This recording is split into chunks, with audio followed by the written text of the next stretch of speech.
In 1692, the small Puritan community of Salem Village, Massachusetts, became the center of a series of events that would later be known as the Salem Witch Trials, one of the most infamous chapters in American history. These trials were fueled by a combination of fear, superstition, and the complex social dynamics of the time. Salem, a rigidly religious society, was grappling with internal disputes, economic conditions, and fears of the unknown, including the constant threat of Native American tribes on the frontier. The trials began within a community strained by factionalism and anxiety, ripe for the hysteria that witchcraft accusations brought. This period not only highlights the dangers of extremism and isolation, but also serves as a profound lesson on the consequences of mass hysteria and judicial excess. The beginnings of hysteria.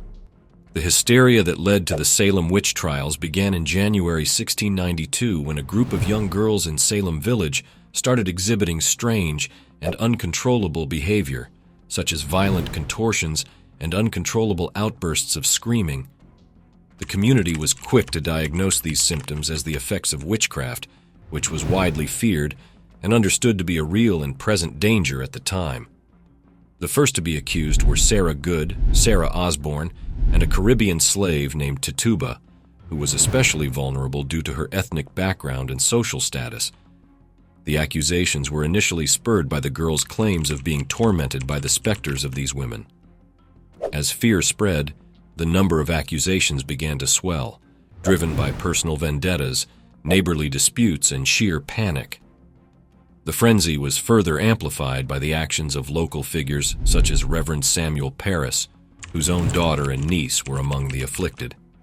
This climate of fear and suspicion set the stage for a judicial response that would lead to one of the most tragic legal failings in colonial American history.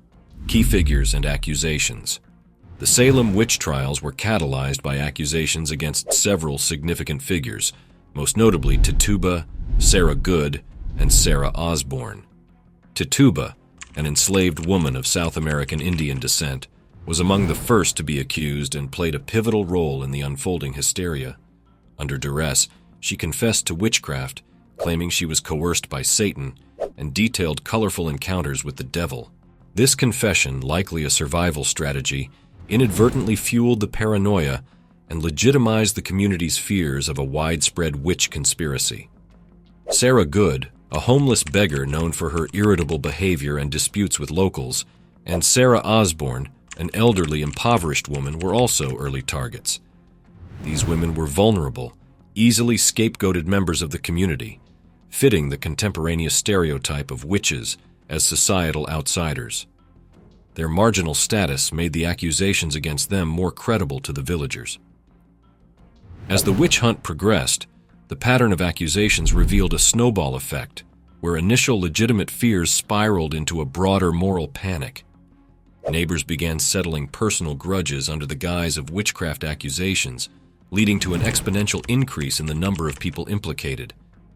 The community played a significant role in perpetuating the trials, as each accusation provided an opportunity for others to express their grievances, masked as concerns over witchcraft. This collective paranoia was not just a reflection of individual fears, but was also a manifestation of the strained social dynamics within Salem Village, illustrating how deeply interconnected personal vendettas and communal fear could become. The trials and their procedures. The Salem Witch Trials were conducted under a unique judicial framework established specifically for these cases. In May 1692, Governor William Phips established the Court of Oyer and Terminer, specifically designed to handle the witchcraft accusations. This court was composed of respected magistrates and townspeople, including the lieutenant governor of the colony, and was presided over by Chief Justice William Stoughton, who was known for his harsh sentencing and firm belief in the guilt of the accused. The judicial procedures of this court were heavily influenced by the prevailing superstitions and the intense religious fervor of the time. One of the most controversial aspects was the acceptance of spectral evidence as legitimate testimony. Spectral evidence included claims by the afflicted that they had seen apparitions or the specter of the person afflicting them. This type of evidence, which today would be considered highly subjective and unreliable, was a cornerstone of the trials and contributed significantly to the convictions and executions that followed. The use of spectral evidence made the trials particularly problematic because it allowed accusers to use dreams and visions, personal experiences that could neither be objectively verified nor challenged effectively by the accused. The reliance on such evidence meant that virtually anyone could be accused with no possibility of mounting a reasonable defense. As a result, the trials quickly spiraled out of control, leading to increasing numbers of accusations and convictions. This period of legal anomaly continued until the dissolution of the court in October 1692, after which spectral evidence was no longer admissible in trials, reflecting a shift back towards more rational legal standards. Impact on the community. The Salem Witch Trials left a profound social and psychological impact on the residents of Salem and the broader community. The atmosphere of suspicion and fear permeated every aspect of daily life, leading to widespread social paranoia. Neighbor turned against neighbor, and even families were not immune to accusations, as members sometimes accused one another, amplifying the distrust within the community. One of the most notable cases was that of Giles Corey, an elderly farmer who was accused of witchcraft.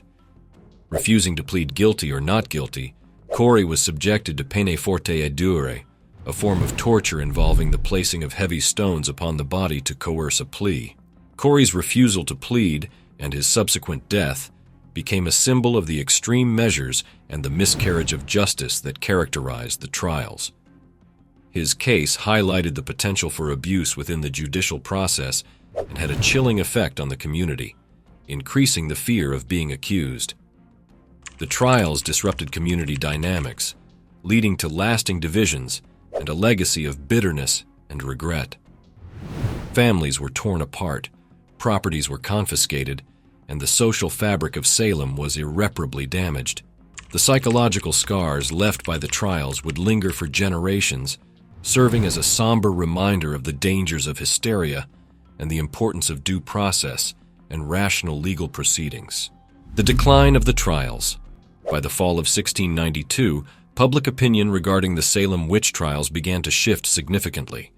The widespread impact and the increasing number of accusations began to include prominent and well-respected members of the community, which raised doubts about the validity of the accusations and the fairness of the trials. Key figures such as Increase Mather, a respected minister and the president of Harvard College, voiced strong opposition. Mather criticized the use of spectral evidence and the integrity of the trials in his influential work, Cases of Conscience Concerning Evil Spirits Personating Men. His advocacy, along with growing public skepticism, contributed to Governor William Phipps's decision to dissolve the Court of Oyer and Terminer in October 1692 and subsequently prohibit further imprisonments for witchcraft, leading to the release of many of the accused. Aftermath and apologies. In the aftermath of the Salem witch trials, efforts were made to rectify the injustices suffered by those accused. By 1711, the Massachusetts colony passed legislation that officially exonerated many of the convicted individuals and provided monetary compensation to their families, acknowledging the grave errors and harm caused by the trials. The legacy of the trials continued to resonate through the centuries, culminating in various acts of remembrance and apologies.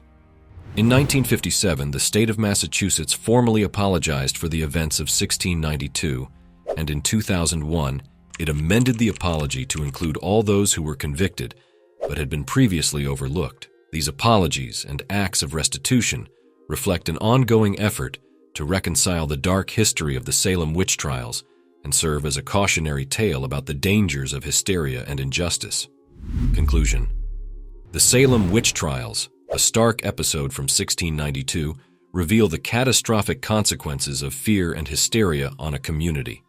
These trials, driven by superstition and the turbulent social dynamics of Salem Village, led to the wrongful convictions and deaths of many, underlining the critical importance of due process and rational legal standards. Figures like Increase Mather played pivotal roles in advocating for justice, which ultimately helped bring about the dissolution of the Court of Oyer and Terminer. The trials teach us about the dangers of scapegoating and the power of fear to corrupt societies. What are your thoughts on the Salem witch trials? Comment below to join the discussion. If you found this analysis insightful, please like, subscribe, and share this video to help spread educational discussions on important historical events.